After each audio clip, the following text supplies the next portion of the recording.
Hi everyone, this is Grandmaster Eugene Perelshteyn, and together with chesslecture.com, I'd like to welcome you to today's video. Now today I'm going to show you a very important game, one of my own games that I played recently at a very strong open tournament in Dallas against a pretty strong international master, Keaton Kievra, who is actually, I think he has like 2 Grandmaster norms. So the theme for today is the center. And I want you to remember these words. Remember the center, because a lot of chess players understand the basic concept of the center, but they don't actually follow it up properly. So let's see what I mean. After e4, c5, knight of 3, d6, I decided to play a rare opening, the Kopec system, after the move c3, knight of 6, bishop d3. You may say, wow, what is this? Why are you putting your bishop in front of your pawn? It's actually going to be clear to you very soon what White's idea is, and the positions resemble more of a Roy Lopez type of structure rather than Sicilian.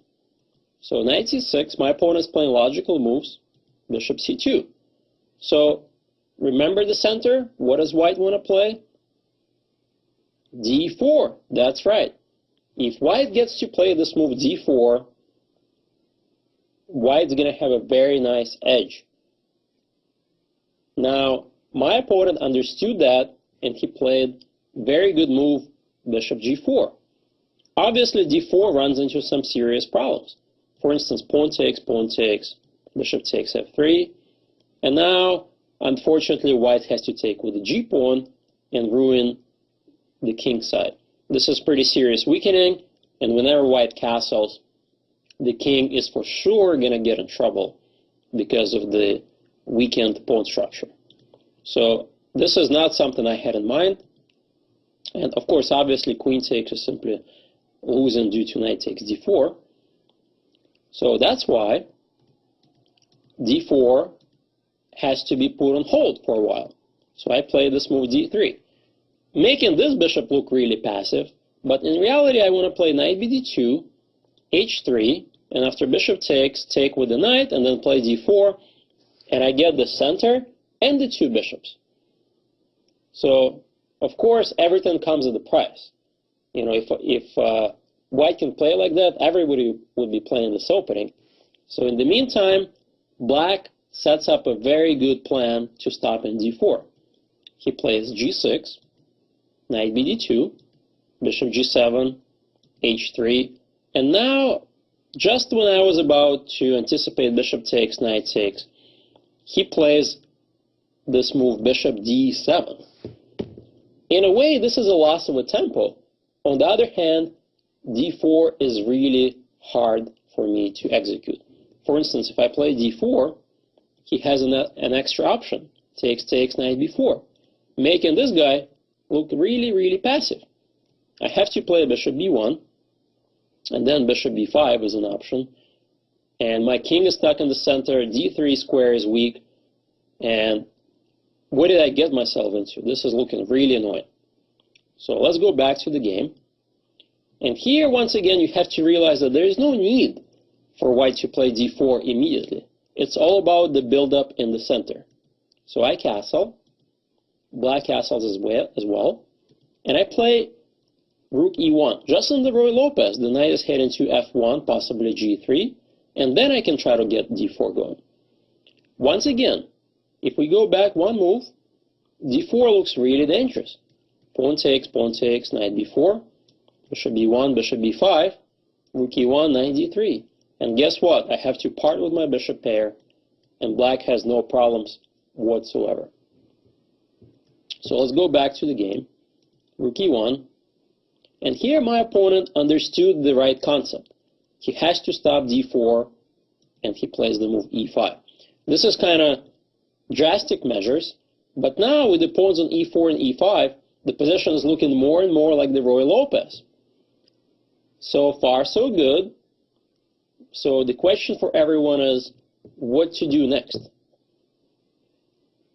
Again, key here, look in the center. By the center, I mean these 4 squares. White has a very clear outpost on d5, and also we have a nice a2 ga diagonal for our bishop.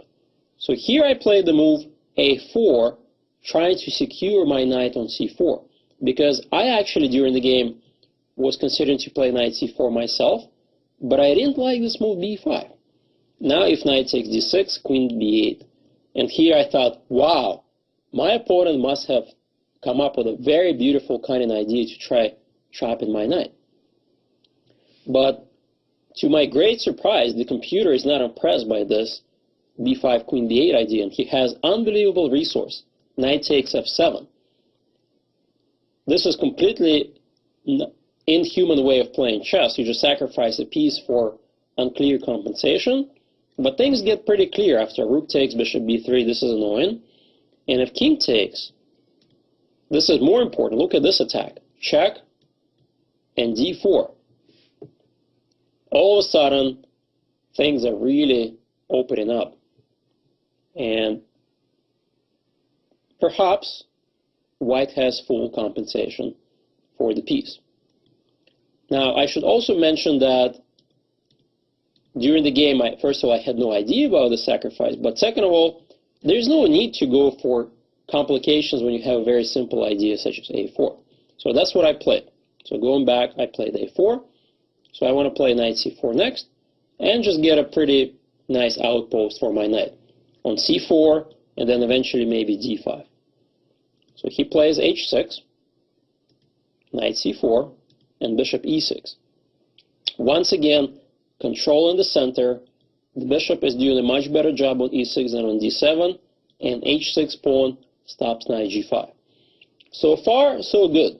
Both sides are playing logical chess, but you're not going to believe what happened in the next 5 moves. Look at this position, and look at the position after 5 moves from now, and tell me where black went wrong. Because it's not like black just blundered. So I play bishop b3, knight h5. Again, this looks like a logical move. He's getting ready to play knight f4, or possibly even f5 ideas. I play knight e3, following up with my plan. King h7. Again, logical move, anticipating bishop takes, pawn takes, opening up the f-file. The king does a good job defending these pawns. And the pawn on e6 is going to do a good job defending the d5 square.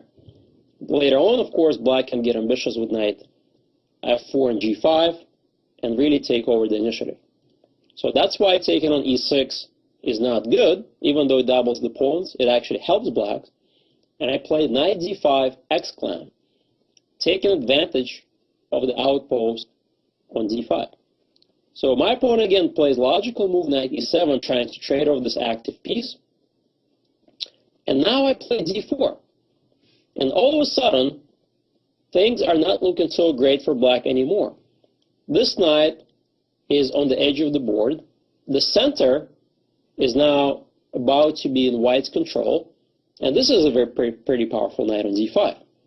So you see what I mean? Remember, the center is that somewhere along the line, black played really well, and all of a sudden, he forgot about the center and got into trouble. But is he really in trouble? Let's take a look what happened next. So he plays logical move e takes d, c takes d, trying to open up the bishop. Knight takes, pawn takes, bishop d7. Obviously, bishop f5 loses a piece due to a fork, so that's why he had to play bishop d7. And after a few simple moves, such as pawn takes, g4 exclam, forcing the knight to block his only active piece, the bishop, everything is looking pretty bad for black. Knight e5 exclam. This is the key move that seals me a long-term advantage. I have a nice pawn on d5. Even though it's an isolated pawn, it's actually a very annoying pawn because he cannot really blockade it. This knight is extremely important on e5, keeps control over all these squares, and more importantly, my pieces come alive. Queens come into f3, this bishop can get redirected to c2, and his king may get vulnerable. So he plays h5, trying to take advantage of my weakened king side, but then bishop g5 exclam. He invites my bishop to the party. Now he's even more paralyzed than before. And just a few moves down the road, black is already lost.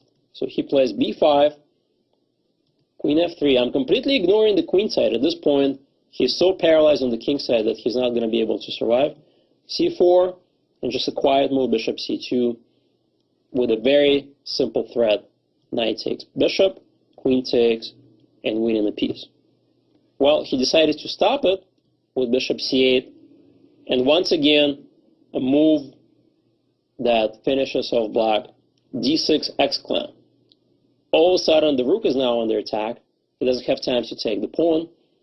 If he plays rook b8, I have so many ways to win. Well, my opponent actually resigned here, but I could have played rook d1, and d7 is coming up. Just simply look at this position. Nothing can move.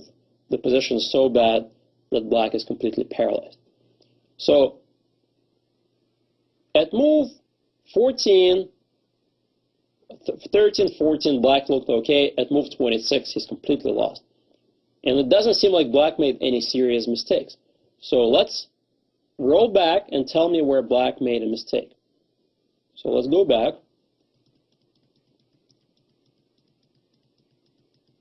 So far so good. So this was the position. And it looked like black was doing okay right here. So after I played the move bishop b3, knight h5 is already a step in the wrong direction. Why? Well, once again, the answer is the center. Little by little, black is taking his pieces, specifically the knights, away from the center. If you recall, he played knight h5 followed by knight e7. Once white got to play d4, he got really overrun quickly. So this was the mistake. He should have kept an eye on the center by any means necessary. He could have played queen c7, king h7, bringing the rooks in the game, and really not committing the knights. That was the right path for black, and it's really hard to execute the move d4 when there are knights on the board and potentially queen is on c7. Again, keeping an eye on that c4 knight indirectly. So that was the right plan. If you go wrong, just a couple moves. Again, the move knight h5 doesn't seem that bad. Knight e3, king h7 doesn't seem that bad. Knight d5. Knight e7 is already trouble. d4 takes over the initiative, big advantage, and black is struggling to find moves. Now, you may also wonder what happens if black follows up with his typical strategy to try to play f5. Well, in this case, I have really interesting ideas, specifically pawn takes, knight g5 check, and now queen takes. He has to play bishop h6, otherwise he's completely busted. And here it looks more or less holdable for black, although it looks pretty scary, I have to tell you the truth, because his king on h7 is so wide open, the bishop is pinned, and the pawn being so weak, the position is really dangerous. You know, I can try to get h4 going, and many other ideas, potentially even maybe f4. He just really has difficulties keeping it all together. So once again, the theme for today, the center, and don't ever underestimate your opponent's control of the center, because you can quickly get into trouble, just like my opponent, who is a pretty strong chess player, got pretty much overrun in the center. In a very timid opening, but yet very poisonous ideas if you let white control the center. Thank you so much. This was Grandmaster